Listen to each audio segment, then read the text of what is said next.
And he said unto me, In the beginning, when the earth was made, before the borders of the world stood, or ever the winds blew, before it thundered and lightened, or ever the foundations of paradise were laid, before the fair flowers were seen, or ever the movable powers were established, before the innumerable multitude of angels were gathered together, wherever the heights of the air were lifted up, before the measures of the firmament were named, or ever the chimneys in Zion were hot, and ere the present years were sought out, and or ever the inventions of them that now sin were turned, before they were sealed that have gathered faith for a treasure.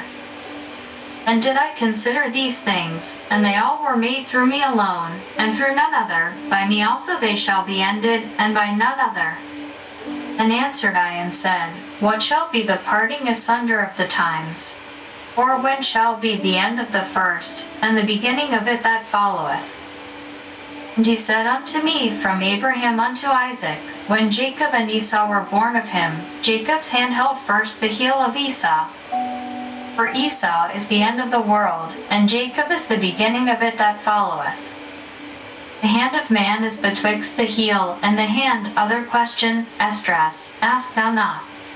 I answered then and said, O Lord that bearest rule, if I have found favor in thy sight, I beseech thee, show thy servant the end of thy tokens, whereof thou showedst me part the last night. So he answered and said unto me, Stand up upon thy feet, and hear a mighty sounding voice. And it shall be as it were a great motion, but the place where thou standest shall not be moved. And therefore when it speaketh, be not afraid, for the word is of the end, and the foundation of the earth is understood. And why? Because the speech of these things trembleth, and is moved, for it knoweth that the end of these things must be changed. And it happened, that when I had heard it, I stood up upon my feet, and hearkened, and, behold, there was a voice that spake, and the sound of it was like the sound of many waters. And it said, Behold, the days come, that I will begin to draw nigh, and to visit them that dwell upon the earth, and will begin to make inquisition of them, what they be that have heard unjustly with their unrighteousness, and when the affliction of Zion shall be fulfilled, and when the world, that shall begin to vanish away, shall be finished, then will I show these tokens. The book shall be opened before the firmament, and they shall see all together. And the children of a year old shall speak with their voices, the women with child shall bring forth untimely children of 3 or 4 months old, and they shall live, and be raised up.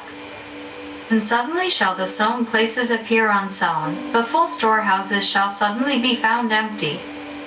And the trumpet shall give a sound, which when every man heareth, they shall be suddenly afraid. At that time shall friends fight one against another like enemies, and the earth shall stand in fear with those that dwell therein. The springs of the fountain shall stand still, and in 3 hours they shall not run. Whosoever remaineth from all these that I have told thee shall escape, and see my salvation, and the end of your world.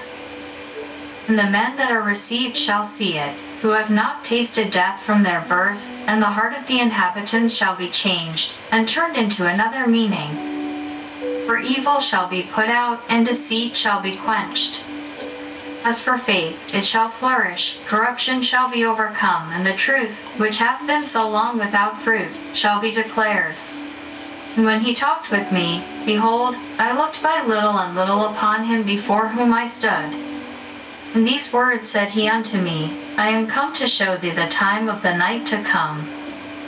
If thou wilt pray yet more, and fast 7 days again, I shall tell thee greater things by day than I have heard. For thy voice is heard before the Most High, for the Mighty hath seen thy righteous dealing, he hath seen also thy chastity, which thou hast had ever since thy youth. And therefore hath he sent me to show thee all these things, and to say unto thee, Be of good comfort, and fear not. And hasten not with the times that are past, to think vain things, that thou mayest not hasten from the latter times. And it came to pass after this, that I wept again, and fasted 7 days in like manner, that I might fulfill the 3 weeks which he told me. And in the 8th night was my heart vexed within me again, and I began to speak before the Most High. For my spirit was greatly set on fire, and my soul was in distress. And I said, O Lord, thou spakest from the beginning of the creation, even the first day, and saidst thus, Let heaven and earth be made, and thy word was a perfect work. And then was the Spirit, and darkness and silence were on every side, the sound of man's voice was not yet formed. And commandedst thou a fair light to come forth of thy treasures, that thy work might appear. Upon the second day thou madest the spirit of the firmament, and commandedst it to part asunder, and to make a division betwixt the waters, that the one part might go up, and the other remain beneath. Upon the third day thou didst command that the waters should be gathered in the seventh part of the earth. 6 parts hast thou dried up, and kept them, to the intent that of these some being planted of God and tilled might serve thee. For as soon as thy word went forth the work was made.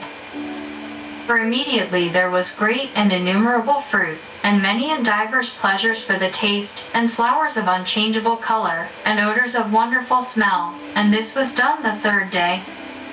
Upon the fourth day thou commandedst that the sun should shine, and the moon give her light, and the stars should be in order. And gavest them a charge to do service unto man, that was to be made. Upon the fifth day thou saidst unto the seventh part, where the waters were gathered, that it should bring forth living creatures, fowls and fishes, and so it came to pass. For the dumb water and without life brought forth living things at the commandment of God, that all people might praise thy wondrous works. And didst thou ordain 2 living creatures, the one that callest Enoch, and the other Leviathan, and didst separate the one from the other, for the seventh part, namely, where the water was gathered together, might not hold them both. Unto Enoch thou gavest 1 part, which was dried up the third day, that he should dwell in the same part, wherein are 1,000 hills. But unto Leviathan thou gavest the seventh part, namely, the moist, and hast kept him to be devoured of whom thou wilt, and when. Upon the sixth day thou gavest commandment unto the earth, that before thee it should bring forth beasts, cattle, and creeping things. And after these, Adam also, whom thou madest Lord of all thy creatures, of him come we all, and the people also whom thou hast chosen. All this have I spoken before thee, O Lord, because thou madest the world for our sakes.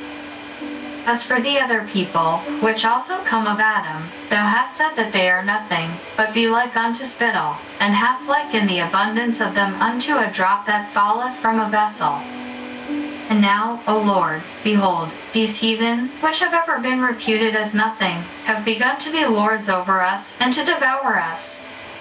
But we thy people, whom thou hast called thy firstborn, thy only begotten and thy fervent lover, are given into their hands. If the world now be made for our sakes, why do we not possess an inheritance with the world? How long shall this endure?